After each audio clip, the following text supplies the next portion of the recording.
Hello and welcome to the PrepWell podcast, the place to be if your child wants to attend a top-tier college, a military service academy, or they want to earn an ROTC or athletic scholarship. I'm Phil Black, your host, and my job is to prepare you and your child for this amazing journey. So sit back, buckle up, and prepare to out-prepare. Hello, friends, and welcome back to the PrepWell podcast.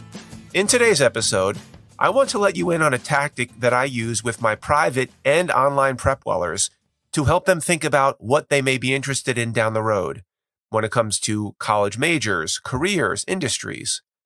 And as a byproduct, it can also give them some ideas for summer activities to explore as we inch closer and closer to the end of school.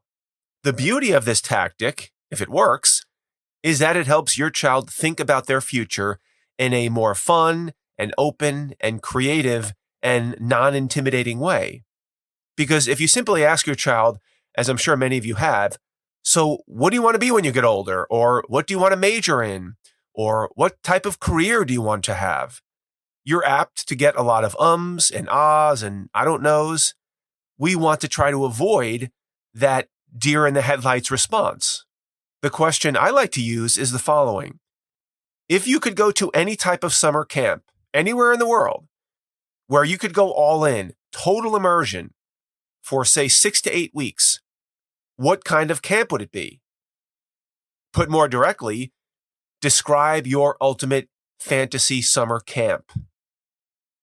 This question typically elicits a more thoughtful response than just, what do you want to do when you grow up? Because that's just too broad, it's too heavy, and it's too loaded. If they're not sure what you mean by that, or they need a little help, you can offer some suggestions, such as maybe it's a Steven Spielberg filmmaking camp, or an EDM camp, or a sports fantasy camp, an archaeology camp, a video editing camp. Let them think about it for a day or two if they want some time to brainstorm. Hopefully that question will get in their head, and they'll have some fun thinking about all the possibilities. Yes, they can come up with more than one idea, but you don't really want them to go too crazy. I would say 2 is probably the max. Because the point here is that we want to zero in on what they really care about, not give them unlimited options. Narrowing down the choices is part of the exercise. And by calling it a fantasy camp, they get to drop all constraints of time and money and access and even how realistic it would be. Because our goal is to get to the core of what your child is really curious about, or what they would work really hard at doing, or enjoy being totally immersed in, even if it's totally unrealistic. Now, does this tactic always work out? No, it doesn't. Teenagers will be teenagers.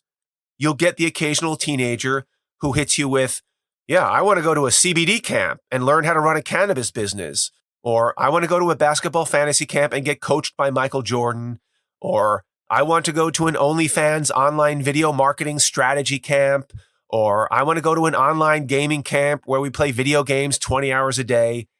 We would all agree that these are pretty unserious answers, so you might have to deal with a little bit of that. Usually students who do this, they're doing it as a defense mechanism because they're scared of taking the question more seriously because it taps into a lot of insecurity. Hopefully, if your child takes this exercise a bit more seriously, their answer will open up a discussion. That's really what we're looking for. We want to see where their head is, and then maybe start to pull a thread or two. Let me give you an example. I was talking to a PrepWeller a few months ago who said that he would want to go to an ESPN fantasy camp because he loved all kinds of sports and players and statistics. Now, even though that sounds kind of generic and typical for a teenage boy, the key is with your follow-up questions. With some good follow-up questions, you can peel some layers of the onion away and get down to what the student might really be interested in. And ideally, you might even be able to offer some ideas on how that student could get closer to that goal. So I start out with a question, what is it about the ESPN fantasy camp that excites you? And the student replies, well, I've always wanted to be an ESPN announcer because it looks fun and it requires a lot of sports knowledge, which I have, and you get to talk to professional players and you get to go on assignments to big events. And I say, great, yeah, that does sound cool. Do you envision yourself behind the camera as the on-air talent? And the student replies, well, maybe not. I'm not sure I'm quite cut out for that, but I like all the activities that support that role: research, statistics, creative ideas. And I respond, oh, okay, I got it. Have you thought about taking an online class in database management or sports statistics or the business of sports? And he replies, no, I've never heard of such a thing. And then I say, well, let me ask you this. What do you like more, math or reading and writing? And he replies, well, I like them both about the same. And I say, okay, the reason I ask is because the sports industry is very broad. If you like math, I could see you on the inside, poring over box scores, looking for trends and patterns and anomalies. On the analytics side, you could dig into statistics, do regression analysis, do some database research. You could be the behind-the-scenes guy coming up with numbers-oriented content ideas for the on-air talent. If you like reading and writing more, maybe you would consider a legal angle where you would go to law school and become an agent who represents professional athletes, negotiating their contracts, structuring deals, building in performance incentives and bonuses, leveraging your network. Do any of these things sound at all interesting to you? And the student replies, absolutely. I had no idea I could do those types of things in the sports industry. I thought the only thing available was hosting one of those ESPN marquee shows. And I responded, no. The sports entertainment industry is huge. You could work in marketing, advertising, training, front office, back office, player relations, logistics, social media, legal, finance, video, statistics, analytics. You can find almost any type of job function within the sports world.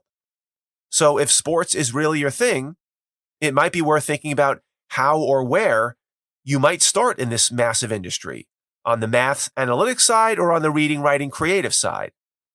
And the student responds, it sounds like you just described the perfect ESPN fantasy camp. I'd like to try my hand at almost every one of those things you just mentioned. And I said, I agree. Who wouldn't like to see how all the behind the scenes stuff works? It does sound exciting. In fact, I happen to know that there actually is an ESPN Sports Broadcasting Camp over the summer in Bristol, Connecticut, which is where their headquarters is. So if you're interested and you have the time and the resources to make that happen, that's probably as close to what your fantasy camp was all about. But even if you can't go to that camp for whatever reason, you can start to put together a plan to get close to what you've been looking for. There are programs online for nearly everything I just described: legal representation of athletes, how to become a sports agent, sports analytics, sports statistics, how to market your athlete. And the list goes on and on and on.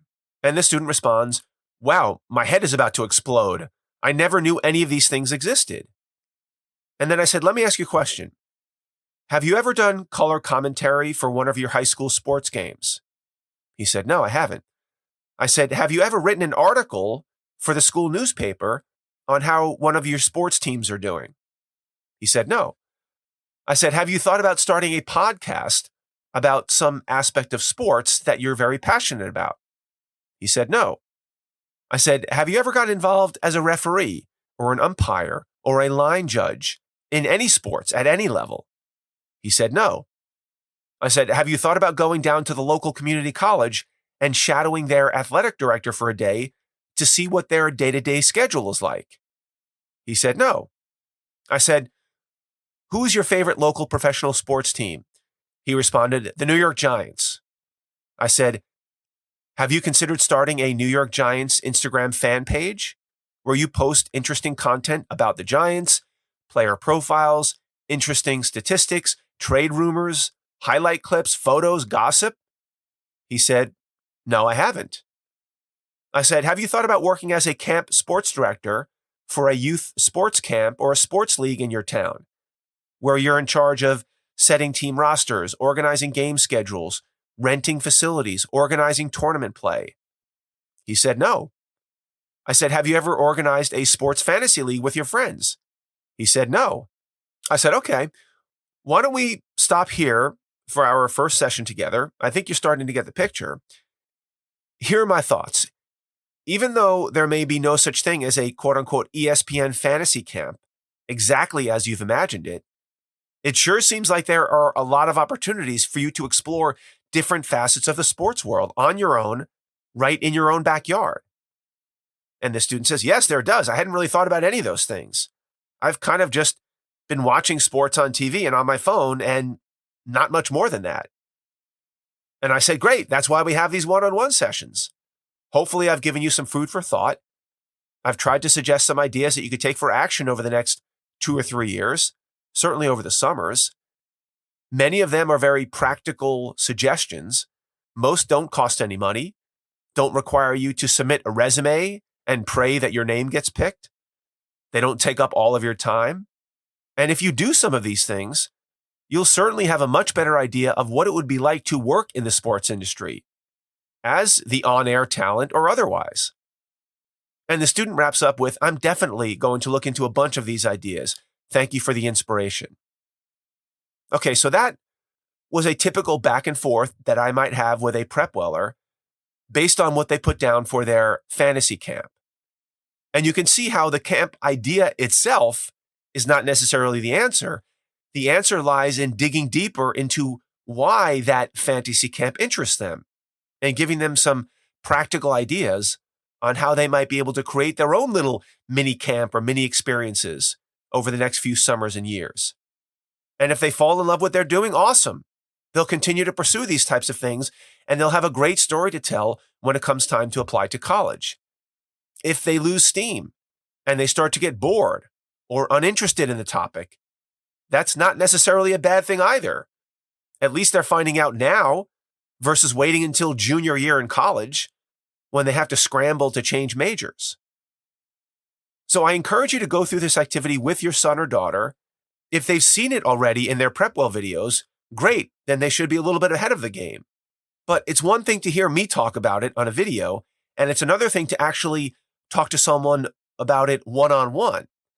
And if you would like your child to go through this exercise with me, reach out. We'll set up a one-on-one session where I walk them through this same exact process. That's all I've got for you today, folks. Thank you for tuning in. Thank you for your continued support. In case you didn't know, this podcast supports PrepWell Academy's online mentoring program, where high schoolers and their parents receive weekly videos from me where I break down important topics and give timely advice about college admissions, particularly for top-tier colleges, service academies, and for ROTC and athletic scholarships. Many parents who listen to this podcast already have their high schoolers enrolled in PrepWell Academy, which is great. If you don't yet, please consider enrolling them. Registration is only open during freshman or sophomore year. After that, we no longer accept new students. So if you have a freshman or sophomore in high school and you like what you're hearing in these podcasts and you'd like to get more content like this, tailored specifically for your child, for their specific grade, and with their specific goals in mind, go to PrepWellAcademy.com and enroll today. If you know a parent with a middle schooler or high schooler that might find this helpful, please share the episode with them and give us a rating if you get a chance. Word of mouth and positive ratings help our podcast reach a much wider audience. If you have questions, comments, or an idea for an upcoming episode, please reach out to me by email, DM me on Instagram, check out our blog, Facebook page, connect with me on LinkedIn. I would love to hear from you. Until next week, goodbye, good luck, and never stop preparing.